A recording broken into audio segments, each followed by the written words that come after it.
అందరికీ praise lord. ఈరోజు దేవుని వాక్యము, యెహోవా నీ మార్గమును నాకు బోధింపుము, సరళమైన మార్గమున నన్ను నడిపింపుము.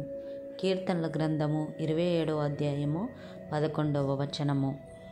దావీదు రాజు ఏమంటున్నాడంటే ఈ వాక్యంలో, కీర్తనల గ్రంథంలో, యెహోవా నీ మార్గము నాకు బోధింపుము. అవును కదా, దావీదు రాజు ఏ రీతిగా దేవుని అడుగుతున్నాడో మన జీవితంలో కూడా మనము వెళ్ళే మార్గము, మనము చేసే పని, ప్రతి విషయంలో మనము దేవుని పైన ఆధారపడే వారిగా ఉండాలి.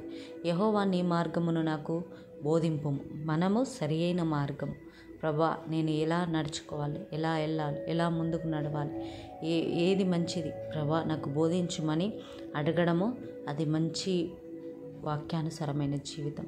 సరళమైన మార్గము నన్ను నడిపింపుమట. ఎన్నో కష్టాల్లో, ఇరుకుల్లో, ఇబ్బందుల్లో మనం ఎన్నోసార్లు ప్రయాణం చేస్తాం. అవి మన జీవితంలో మన వ్యక్తిగతంగా మనం ముందుకు వెళ్ళిన ఎన్నో ఇరుకైన మార్గం అది మనకు తెలియదు, మనకంత జ్ఞానం లేదు.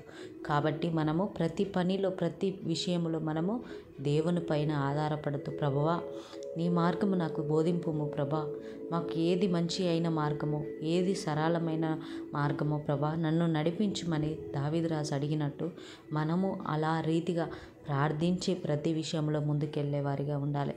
ప్రియమైన దేవుని బిడ్డలారా, నిజమే కదా, దావీదు ఎన్నో శ్రమలు, ఇబ్బందులు వచ్చినప్పటికీ తాను దేవుని మాత్రము మరవలేదు, దేవుని పైన ఆధారపడుతూ ముందుకెళ్ళాడు.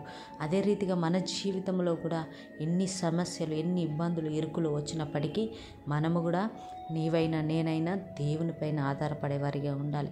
ప్రభా నీ మార్గము నాకు తెలియపరచు ప్రభా, నాకు బోధించు ప్రభా, నాకు నేర్పించు ప్రభా, నాతో మాట్లాడు ప్రభా అని మనము ప్రార్థనలు అడిగేవారిగా ఉండాలి. మనం అడిగితే తప్పకుండా దేవుడు మనకు సహాయం చేస్తాడు. ప్రియమైన దేవుని బిడ్డలారా, మీరు అడుగురి నేను ఇస్తానన్నాడు దేవుడు.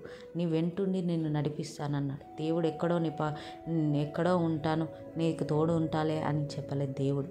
నీ హృదయంలో ఉంటాను, నీ పక్కనే ఉంటాను, నీ కుడి పక్కనే ఉంటానన్న దేవుడు వాగ్దానం చేసిండు. అవును కదా, మన కుడి పక్కన మన నీడలాగానే మన వెంట ఉన్న దేవుడు మనం అడిగినప్పుడు మనకు సహాయం చేస్తాడు. మన హృదయంలో ప్రేరేపణ వస్తుంది. దేవుడు మనతో మాట్లాడి, ఇది సరి అయిన మార్గం, ఇది మంచి మార్గం కాదు, ఇక్కడ వెళ్ళకు నా బిడ్డ, ఇక్కడ వెళ్ళు, ఇది మంచిది, ఈ ఆలోచన, ఈ పని చేయక బిడ్డ అని ఎన్నోసార్లు దేవుడు మనతో మాట్లాడుతూనే ఉంటాడు. అది మనము గ్రహించి ముందుకెళ్ళేవారిగా ఉండాలి. మనము దినదినము వాక్యం చదువుతూ, ప్రార్థిస్తూ దేవుని సహాయం అడిగేవారిగా ఉండాలి. దావీదు రాజు అయితే అంత గొప్ప రాజు అయినప్పటికీ తన ఆలోచనల పైన ఆధారపడలేదు. తన వ్యక్తిగత విషయంలో, జీవిత విషయంలో, ప్రతి విషయంలో తను దేవుని పైన ఆధారపడ్డాడు. ప్రభువా నీ మార్గం నాకు బోధించవా, సరళమైన మార్గంలో నన్ను నడిపించవా అని దావీదు రాజు అడిగినట్టు మన జీవితంలో కూడా ప్రభువా నీ మార్గం నాకు బోధించుము, నేను ఎలా ఉండాలి, ఎలా బ్రతకాలి, ఎలా జీవించాలి, ఎలా నడుచుకోవాలి ప్రభువా నాకు నేర్పించమని మనం అనుదినము దేవుణ్ణి అడిగేవారిగా ఉండాలి. ఈ వాక్యమును బట్టి ప్రార్థిద్దామా? అందరూ ప్రార్థించండి. ప్రభువా నీకు స్తోత్రములు, వందనాలు చెల్లించుకుంటున్నాం ప్రభా. యేసయ్య, దావీదు రాజు అయితే ప్రభా ఏ రీతిగా తండ్రి నీ సహాయం అడిగిండో ప్రభా, నీ మార్గమును నాకు బోధించుము ప్రభా, సరళమైన మార్గంలో నన్ను నడిపించమని అడిగినట్టుగా ప్రభా మా జీవితంలో ప్రభా మంచి అయిన మార్గము మాకు నేర్పించు, మాకు బోధించండి ప్రభా. సరళమైన మంచి మార్గంలో తండ్రి నీ రాజ్యంలో చేరే మార్గమును మాకు బోధించండి ప్రభా. యేసయ్య, ఈ లోకంలో ఎన్నో చెడు మార్గములు ఉన్నాయి ప్రభా. యేసయ్య, వాటిపైన మేము ఆకర్షింపబడకుండా, వాటి దగ్గర మేము వెళ్ళకుండా ప్రభా మంచి మార్గమును మాకు తెలియపరచండి ప్రభా. యేసయ్య నీకు స్తోత్రములు తండ్రి. నిన్ను పోలి నడుచుకునే కృపను మాకు అనుగ్రహించండి ప్రభా. స్తోత్రములు, వందనాలు ప్రభా. ఎంతమంది అయితే వీడియో చూస్తున్నారో ప్రభా వారితో నువ్వు మాట్లాడండి, వారికి సరి అయిన మార్గమును తెలియపరచండి ప్రభా. స్తోత్రములు తండ్రి. యేసయ్య, వారి మార్గము నీవై ఉండండి ప్రభా, వారి త్రోవలో నీవై ఉండండి ప్రభా. వారి ఇరుకులో ఉండి మొరపెడుతున్నారేమో ప్రభా, విశాలమైన మార్గమును వారికి అనుగ్రహించండి ప్రభా.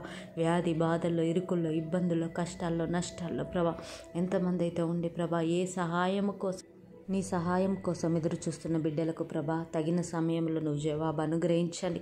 వారి అన్ని పరిస్థితులను సరిచేయండి ప్రభా తండ్రి. యేసయ్యా ఈ ప్రార్థన ద్వారా ఈ వాక్యము ద్వారా వారి జీవితమును అద్భుతము చేయమని అడుగుతున్నాను ప్రభా. దయగల మా రాజ్యానికి స్తోత్రములు వందనాలు చెల్లించుకుంటూ ప్రభా ఈ వాక్యము ప్రతి ఒక్కరికి ఆశీర్వాదకరంగా మార్చండి. వారితో నువ్వు మాట్లాడినందుకు స్తోత్రములు ప్రభా. వారి మార్గమును వారికి బోధించామని అడుగుతున్నాను ప్రభా. యేసయ్యా నీకే వందనాలు స్తుతులు స్తోత్రములు చెల్లించుకుంటూ యేసయ్య అతి పరిశుద్ధ నామంలో అడిగి వేడుకుంటున్నాం తండ్రి. ఆమేన్ ఆమేన్ ఆమేన్. ఈ వాక్యం విన్న మీ అందరికీ వందనాలు. వాక్యం దేవుడు దీవించి ఆశీర్వదించునుగాక. మీ కుటుంబాలకు మీ వ్యక్తిగత జీవితములకు ఆశీర్వాదకరంగా మార్చబడునుగాక. మీకు ఏ సమస్యలతో ఇబ్బందులతో ఇరుకులతో బాధపడుతుంటే ఏ సమస్య అయినా కామెంట్ ద్వారా తెలియచేయండి. మీ కొరకు తప్పకుండా ప్రార్థిస్తాం. దేవుని పరిచర్యలో ముందుకు వెళ్ళడానికి మా కొరకు కూడా ప్రార్థించండి. Thank you.